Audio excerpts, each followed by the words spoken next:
Hi, good evening guys. This is the first part of the video of photo stacking. This is where we do it in camera.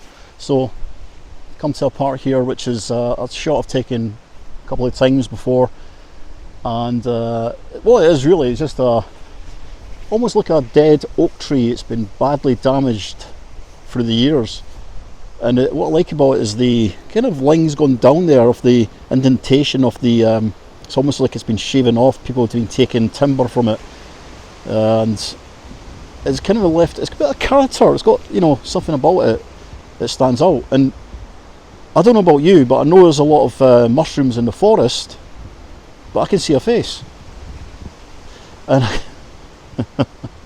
I can see two eyes. So looking at there, it's like a nose of some sort, or some kind of mouth, and two big ears, one bigger than the other, some type of creature.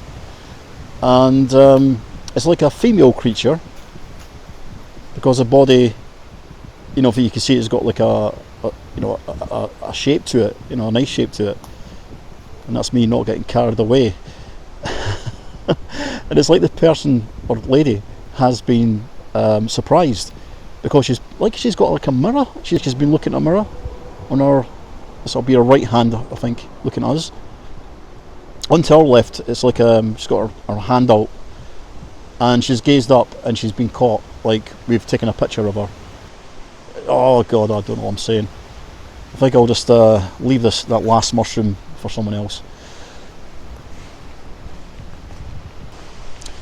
I do like the foreground in this shot as well, as you can see here. This badly damaged tree here.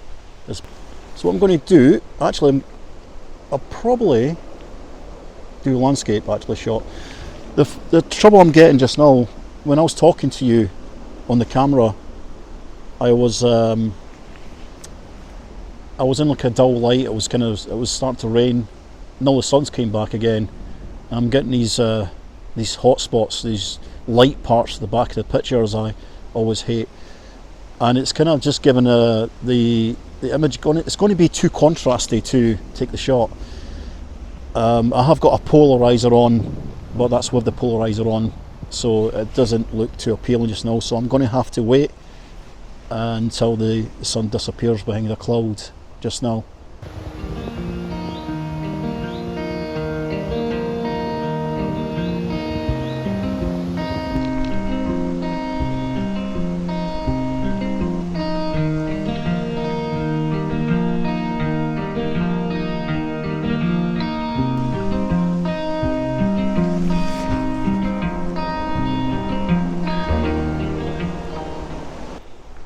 So okay, the light's died down, it's got much better. So I'm going to focus on the first part here, and this is this old beech tree that has been damaged for the years. So I'll just find a focus point, focus towards light, and I'll manually focus on this because I do prefer to. You can do autofocus if you like. Hit the shutter. So I've taken the first shot. That's the first part of it. So you go for the foreground. Effectively that's still the foreground because it's at the top here. Then you go for the midground, which will be this tree here, and yeah, just focus wherever, just as long as it's in midground, preferably about there maybe, and just kind of bring that into focus. Nice and sharp there. That's you, good to go. Hit that. And it's starting to get light again, as you see. I'll just continue with this. I mean, I'm not going to use this shot for myself, but I'm just showing you how to photo stack. And then you go to the background, which is the furthest point away you can find, and you just focus on the furthest point you can find to your photograph, which is not really much background really, because it's not far from that midground there, but you get the point. So I'm just going to turn my exposure down a bit as well while I do that. The light's slightly going down a bit now. So what I've done there is focused on the foreground, which is pretty much foreground. That's your foreground there, but because this tree is standing immediately in the foreground area, we'll say this is the foreground. The midground is where this tree is, you focus it pretty much anywhere in the middle. The background, as I say, is not quite far. It's not too far from that, but you know, just to get the point that you go and shoot into infinity. So that is the furthest point you can get your camera to shoot, to focus point. So we'll head back to the office now and start the post-processing. We'll get the three images together, we'll photo stack them, and we'll see how it goes. So guys, we're back in the office again, and just going to go straight into Lightroom first. And what we're going to do is do some adjustments, and we'll go into Photoshop and put the three images together. Effectively, they'll come one image, which will be hopefully sharp front to back, or front, middle and back. So let's do. So rather than just making adjustments, show you what adjustments I'm making, I've actually made the adjustments already, just to fast track this a little bit and get you to the main part. So in Lightroom, what I've done is I have basically adjusted the exposure a little bit to 55 plus, as you see here, and because I've adjusted the exposure slightly higher, I've actually put down the highlights a little bit just to make it look a bit more, bring the more detail back to it, as it were. I've actually flattened the shadows a little bit, so I've pulled the shadows up. Not done anything with the whites. The blacks I've reduced quite a lot to bring detail out here. So this is the first shot. So the first shot, of course, it was this part here. We focused on this beech tree, which is badly deteriorated, as you see. And all adjustments I made, of course, I've reduced the greens. I always mute the greens a little bit, as you see here. And I've also put less luminosity into the greens as well, so muted the greens even more. I have put some highlights, but I've kind of put a bit warmer highlights, so it's not much, but just gives a little bit of warmth to the picture. So I've done that there, and didn't do anything here with that. I actually I removed the chromatic aberration, of course. So that's supposed to be if your image has got any, like, let's just say, artificial kind of lines going across the image, which looks a bit out of place. So it's like almost like a hue or something that's going against the image. Then you always click this button here to take that away. Enable profile corrections, always. Yeah. So it recognises your lens, as you can see here. I'm not doing anything upright because the image is straight as it is, and yeah, pretty much that's it. I've just put a little S curve into it, as you see here.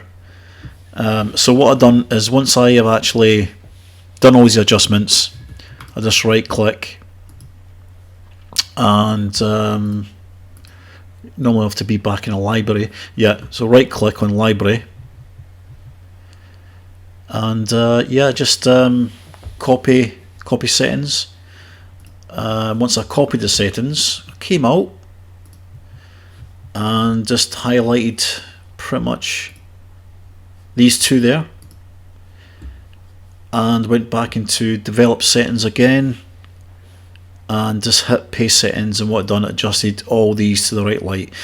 You can see all the images there are quite dark, so you know that's how many images I did take. As you can see, the light was changing all the time. And the second image I took was for the midground, and that was for here, so you can see that's quite sharp there. And the third image, as you know, was a background, which is this one here. So that's yeah. So that's the three shots, and what I'm going to do now is I'm going to photo stack. So I highlight all my shots, and then go to edit in. So it's right click there, edit in, and open as layers in Photoshop. This will take a bit of a while, but the idea is just mainly for you to see, you know, the basic process.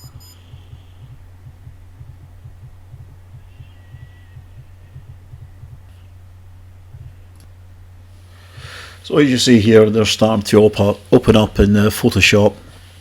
So there should be 3 pictures on this right hand column. Yeah. So all you do is make sure you select all your layers.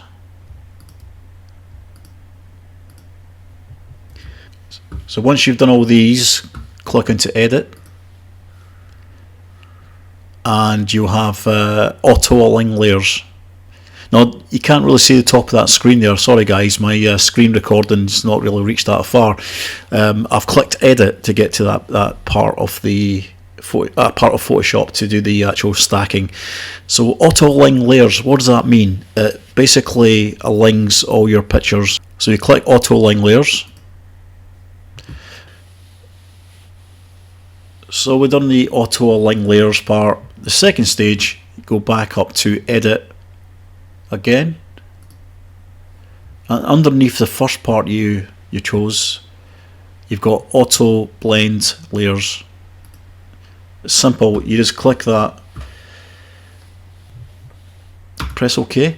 I mean, to be fair, if anything it moves about, you know, for example, if there's anything that comes in the frame, if it's not actually stacked it properly, you can just crop it a little bit.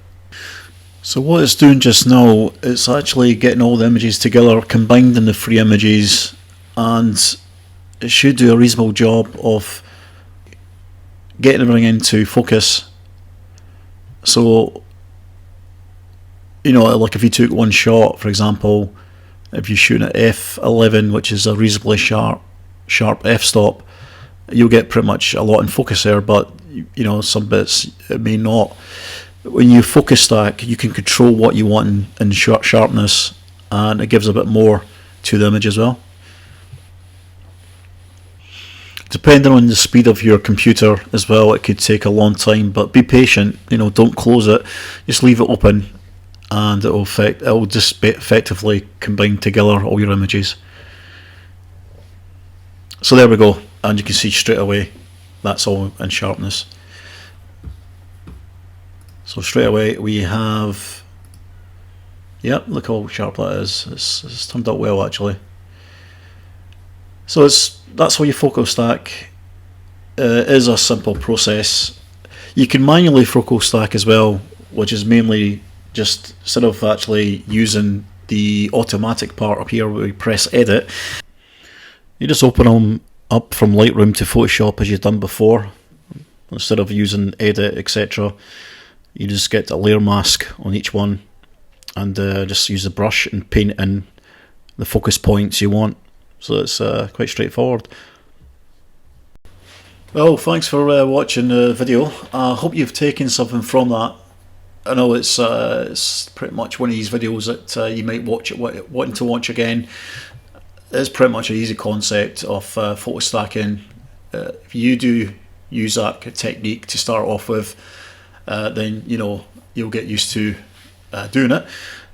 You can do manual photo stacking as well, which might do a video on that sometime in the future, show how to do that. You know, there's plenty of videos on YouTube just now you can actually watch on manual photo stacking. In fact, let someone else show you how to do that. You've seen the basics. You know, you can go and you can watch the video of someone manually photo stacking as well. So I am looking for more subscribers, guys. Now this is more like a plea, you know, because I am looking for subscribers. Hit the subscribe button and hit the notification bell so you don't miss out. And of course, post a comment below and leave a little link, like even, if you enjoyed the video. Yeah, just also tell your friends to have a look at my channel. I'm looking for more people to see my content, to get my content far and wide. I do offer workshops in woodland photography. If you are interested, leave a comment below and I'll tell you more about that. Or alternatively, go to my website at www.paul-cunningham.co.uk, and there is a link there.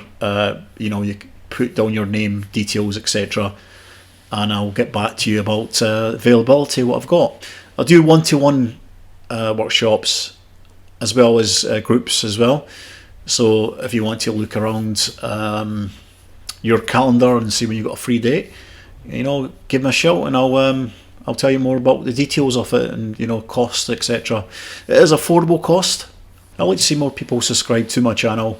The larger the audience, the better, of course, and I can give you better content as well. It gives me motivation to make this stuff, you know. Yeah, I mean, I'm not a fan of, you know, recording myself, watching myself on video. So the more subscribers I get, the better, because I'm not wanting to keep on recording myself on camera and no one looks at me. So yeah, subscribe guys, and I'll see you later on the next video. Thank you again.